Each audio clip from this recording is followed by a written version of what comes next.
Comment gagner en force quand on est un pratiquant chevronné de musculation? Attention, j'insiste, cette vidéo est à destination des pratiquants très confirmés dans le développement de la force. Donc si vous êtes un débutant, non seulement cette vidéo ne va pas vous servir, et deuxièmement, même si vous preniez cette méthode et l'utilisiez sur vous, en plus de ne pas progresser, vous risqueriez de vous blesser. Donc si vous êtes un pratiquant confirmé de musculation, on regarde ensemble une étude qui vient de sortir, et juste après je vous donne mon avis pour l'implémenter sur le terrain, dans la vraie vie. Les auteurs ont pris 27 étudiants en sport avec une moyenne d'âge de 20 ans qui s'entraînent depuis au moins 1 an en musculation. Ils les ont entraînés pendant 10 semaines à raison de 2 fois par semaine sur une presse à cuisse fait maison. Je vous la fais voir en photo, tellement elle est incroyable. On a l'impression qu'ils ont pris le rail d'un ergomètre, un concept 2, et puis ils ont calé un moteur.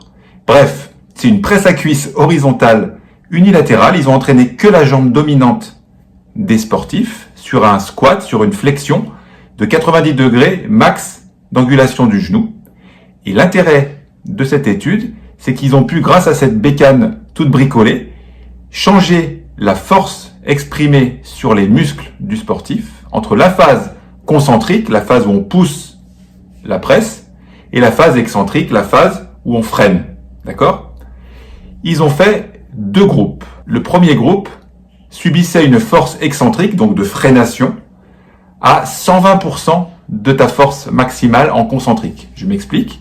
Ta force maximale en concentrique, c'est quand tu pousses. C'est le test traditionnel de 1 répétition maximale. Ça vaut 100%. Et en excentrique, pour freiner quelque chose, tu peux aller plus haut que ces 100%. Tu peux aller, par exemple, 120%. C'est des valeurs que l'on retrouve possiblement réalisables, on va dire. Donc, premier groupe, 120% sur la descente et 30% seulement sur la montée. Donc, très léger. Deuxième groupe, 90% sur la descente, 30% sur la phase concentrique, comme l'autre groupe. 4 séries de 8 répétitions. À l'issue de ce protocole, les chercheurs ont mesuré plein de paramètres, des paramètres hormonaux, des paramètres de puissance, comme des tests de détente verticaux. Qu'est-ce qu'ils ont mesuré d'autre? Ils ont mesuré de la masse musculaire, de la masse maigre aussi.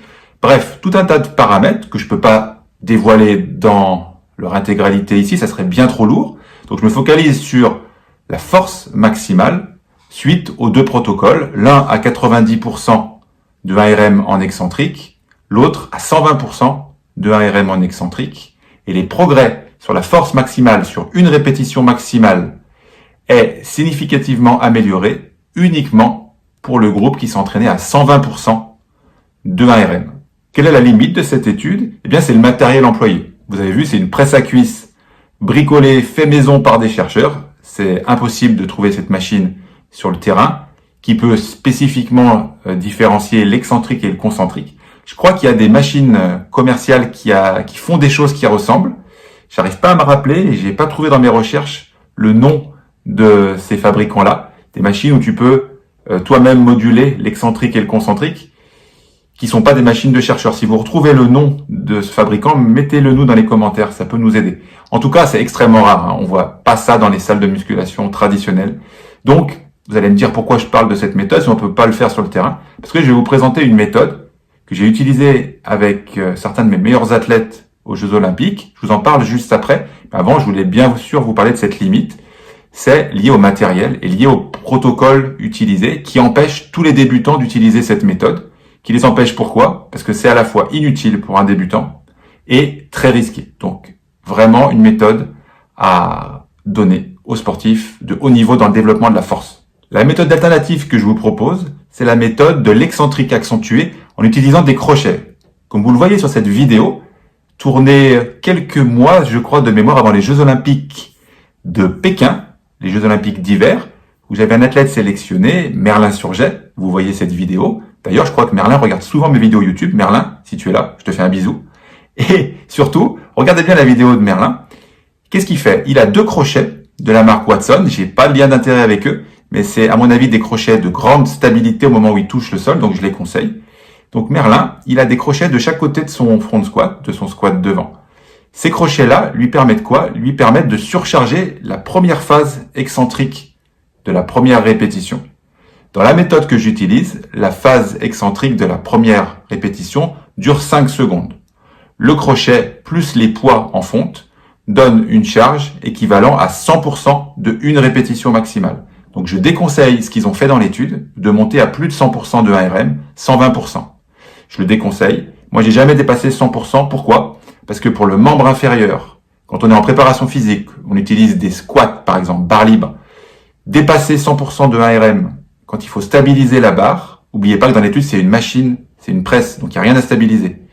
Eh ben, à mon avis, le rapport risque-bénéfice est très difficilement envisageable. En plus, rendez-vous compte, vous êtes avec des sportifs très entraînés en musculation, très forts. Imaginez qu'ils fassent 200 en squat. S'il faut mettre 120% sur le dos de 200, ça fait 240 kg sur la phase excentrique. Rendez-vous compte du rapport risque-bénéfice. Risque-bénéfice, pardon, il est à mon avis très discutable.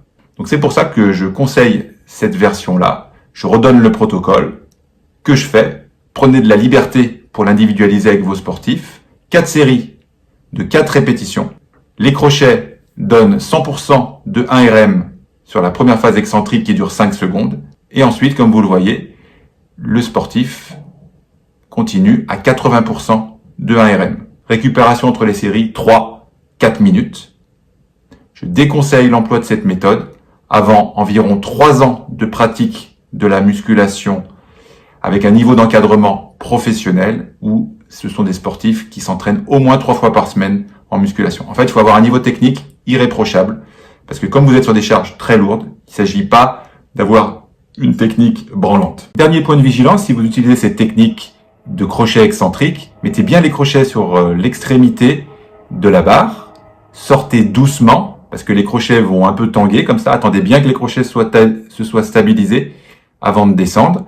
Soyez sécurisé par votre coach, bien sûr, et surtout, achetez des crochets qui vous permettent une prise de risque minimum. J'entends par là que s'il y a des crochets vraiment pas chers, mais qu'au moment de toucher le sol, ils tombent et ils vous tombent dessus, ils vous renversent, vous avez compris la gravité de la chose. C'est pour ça que des fois, il faut payer le prix sur du matériel de haut niveau comme ça pour limiter le risque de blessure. Mais surtout, j'allais oublier, pour limiter le risque de blessure, il faut s'abonner à ma newsletter. Bah ouais, tous les mardis, vous recevez gratuitement dans votre boîte aux lettres ma newsletter. J'y partage mon expérience accumulée pendant plus de 20 ans sur 7 Jeux Olympiques, 5 Jeux Olympiques d'hiver, comme vous avez vu Merlin qui a réalisé une 5e place en snowboard cross lors des Jeux de Pékin. J'y partage aussi mon expérience sur les Jeux Olympiques d'été. Par exemple, Flavie Renoir, sélectionné au JO de Paris en 2024 sur 3000 steeps. De temps en temps, je parle dans ma newsletter de mes sportifs, de ce qu'on fait concrètement sur le terrain, où je parle d'études scientifiques, comme aujourd'hui. On clique sur la petite enveloppe si on a envie de recevoir tout ça gratuitement, tous les mardis matins.